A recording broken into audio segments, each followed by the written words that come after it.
로마 신자들에게 보낸 서간 11장. 그래서 나는 묻습니다. 하느님께서 당신의 백성을 물리치신 것입니까? 결코 그렇지 않습니다. 나 자신도 이스라엘 사람입니다. 아브라함의 후손으로서 베냐민 지파 사람입니다.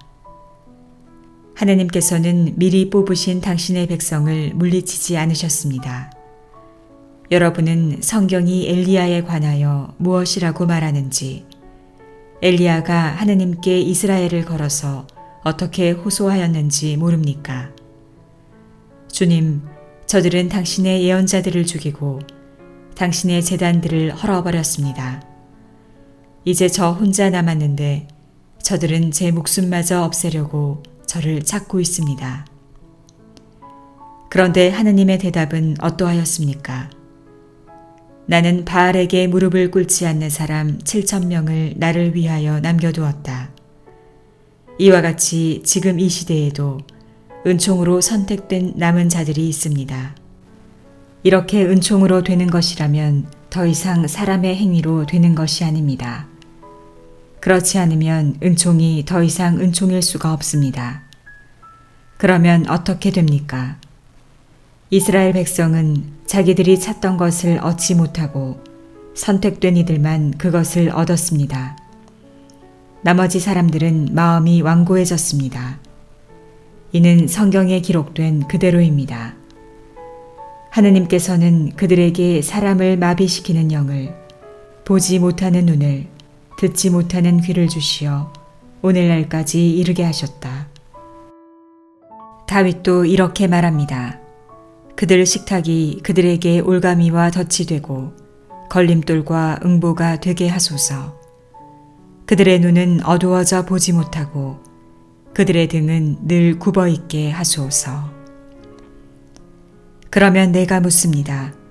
그들은 걸려 비틀거리다가 끝내 쓰러지고 말았습니까? 결코 그렇지 않습니다. 오히려 그들의 잘못으로 다른 민족들이 구원을 받게 되었고, 그래서 그들이 다른 민족들을 시기하게 되었습니다.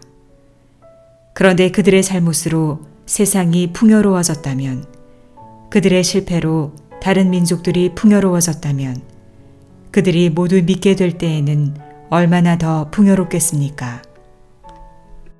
이제 나는 다른 민족 출신인 여러분에게 말합니다. 나는 이 민족들의 사도이기도 한 만큼 내 직분을 영광스럽게 생각합니다. 그것은 내가 내 살부치들을 시기하게 만들어 그들 가운데에서 몇 사람만이라도 구원할 수 있을까 해서입니다. 그들이 배척을 받아 세상이 화해를 얻었다면 그들이 받아들여질 때에는 어떻게 되겠습니까? 죽음에서 살아나는 것이 아니고 무엇이겠습니까? 만물로 바치는 빵반죽 덩이가 거룩하면 나머지 반죽도 거룩합니다. 뿌리가 거룩하면 가지들도 거룩합니다. 그런데 올리브나무 몇몇 가지가 잘려나가고 야생 올리브나무 가지인 그대가 그 가지들 자리에 접붙여져 그 올리브나무 뿌리에 기름진 수액을 같이 받게 되었다면 그대는 잘려나간 그 가지들을 얕보며 자만해서는 안 됩니다. 그대가 뿌리를 지탱하는 것이 아니라 뿌리가 그대를 지탱하는 것입니다. 이제 그대는 가지들이 잘려나간 것은 내가 접붙여지기 위해서였다 하고 말할 것입니다. 옳은 말입니다. 그들은 믿지 않아서 잘려나가고 그대는 믿어서 그렇게 서 있는 것입니다. 그러니 오만한 생각을 하지 말고 오히려 두려워하십시오.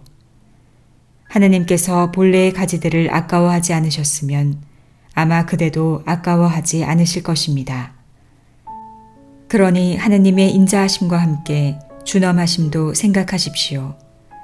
하느님께서는 떨어져 나간 자들에게는 준엄하시지만 그대에게는 인자하십니다. 오직 그분의 인자하심 안에 머물러 있어야 합니다. 그렇지 않으면 그대도 잘릴 것입니다. 그들도 불신을 고집하지 않으면 다시 접붙여질 것입니다. 하느님께서는 그들을 다시 접붙이실 능력이 있으십니다. 그대가 본래의 야생 올리브나무에서 잘려나와 본래와 달리 참 올리브나무에 접붙여졌다면 본래의 그 가지들이 제 올리브나무에 접붙여지는 것이야 얼마나 더 쉬운 일이겠습니까? 형제 여러분, 나는 여러분이 이 신비를 알아 스스로 슬기롭다고 여기는 일이 없기를 바랍니다. 이 신비는 이렇습니다. 이스라엘의 일부가 마음이 완고해진 상태는 다른 민족들의 수가 다 찰 때까지 이어지고 그 다음에는 온 이스라엘이 구원을 받게 되리라는 것입니다. 이는 성경에 기록된 그대로입니다. 시온에서 구원자가 오시어 야곱에게서 불경함을 치우시리라. 이것이 내가 그들의 죄를 없앨 때 그들과 맺어줄 나의 계약이다. 그들은 복음의 관점에서 보면 여러분이 잘 되라고 하느님의 원수가 되었지만 선택의 관점에서 보면 조상들 덕분에 여전히 하느님께 사랑을 받는 이들입니다. 하느님의 은사와 소명은 철회될 수 없는 것이기 때문입니다. 여러분도 전에는 하느님께 순종하지 않았지만 이제는 그들의 불순종 때문에 자비를 입게 되었습니다. 마찬가지로 그들도 지금은 여러분에게 자비가 베풀어지도록 하느님께 순종하지 않지만 이제 그들도 자비를 입게 될 것입니다. 사실 하느님께서 모든 사람을 불순종 안에 가두신 것은 모든 사람에게 자비를 베푸시려는 것입니다. 오 하느님의 풍요와 지혜와 지식은 정녕 깊습니다. 그분의 판단은 얼마나 헤아리기 어렵고 그분의 길은 얼마나 알아내기 어렵습니까? 누가 주님의 생각을 안 적이 있습니까? 아니면 누가 그분의 조언자가 된 적이 있습니까? 아니면 누가 그분께 무엇을 드린 적이 있어 그분의 보답을 받을 일이 있겠습니까? 과연 만물이 그분에게서 나와 그분을 통하여 그분을 향하여 나아갑니다. 그분께 영원토록 영광이 있기를 빕니다. 아멘. 그러므로 형제 여러분, 내가 하느님의 자비에 힘입어 여러분에게 권고합니다. 여러분의 몸을 하느님 마음에 드는 거룩한 산 제물로 바치십시오. 이것이 바로 여러분이 드려야 하는 합당한 예배입니다. 여러분은 현세에 동화되지 말고 정신을 새롭게 하여 여러분 자신이 변화되게 하십시오. 그리하여 무엇이 하느님의 뜻인지, 무엇이 선하고 무엇이 하느님 마음에 들며 무엇이 완전한 것인지 분별할 수 있게 하십시오. 하느님께서 나에게 베푸시는 종에 힘입어 여러분 모두에게 말합니다. 자신에 관하여 마땅히 생각해야 하는 것 이상으로 분수에 넘치는 생각을 하지 마십시오. 저마다 하느님께서 나누어 주신 믿음의 정도에 따라 건전하게 생각하십시오. 우리가 한 몸 안에 많은 지체를 가지고 있지만 그 지체가 모두 같은 기능을 하고 있지 않듯이 우리도 수가 많지만 그리스도 안에서 한 몸을 이루면서 서로서로 지체가 됩니다. 우리는 저마다 하느님께서 베푸신 은총에 따라 서로 다른 은사를 가지고 있습니다. 그것이 예언이면 믿음에 맞게 예언하고 봉사면 봉사하는 데 써야 합니다. 그리고 가르치는 사람이면 가르치는 일에, 권면하는 사람이면 권면하는 일에 힘쓰고 나누어 주는 사람이면 순수한 마음으로, 지도하는 사람이면 열성으로, 자비를 베푸는 사람이면 기쁜 마음으로 해야 합니다. 사랑은 거짓이 없어야 합니다. 여러분은 악을 혐오하고 선을 꼭 붙드십시오. 형제애로 서로 깊이 아끼고 서로 존경하는 일에 먼저 나서십시오. 열성이 줄지 않게 하고 마음이 성령으로 타오르게 하며 주님을 섬기십시오. 희망 속에 기뻐하고 환난 중에 인내하며 기도에 전념하십시오.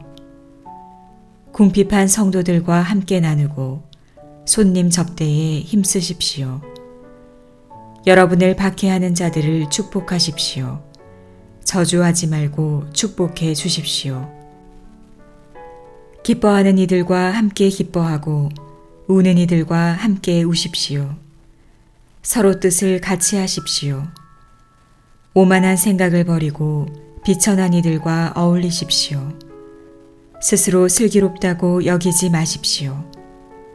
아무에게도 악을 악으로 갚지 말고 모든 사람에게 좋은 일을 해줄 뜻을 품으십시오. 여러분 쪽에서 할 수 있는 대로 모든 사람과 평화로이 지내십시오. 사랑하는 여러분, 스스로 복수할 생각을 하지 말고 하느님의 진노에 맡기십시오. 성경에서도 복수는 내가 할 일, 내가 보복하리라 하고 주님께서 말씀하십니다. 오히려 그대의 원수가 줄이거든 먹을 것을 주고 목말라 하거든 마실 것을 주십시오. 그렇게 하는 것은 그대가 숯불을 그의 머리에 놓는 셈입니다. 악에 굴복당하지 말고 선으로 악을 굴복시키십시오.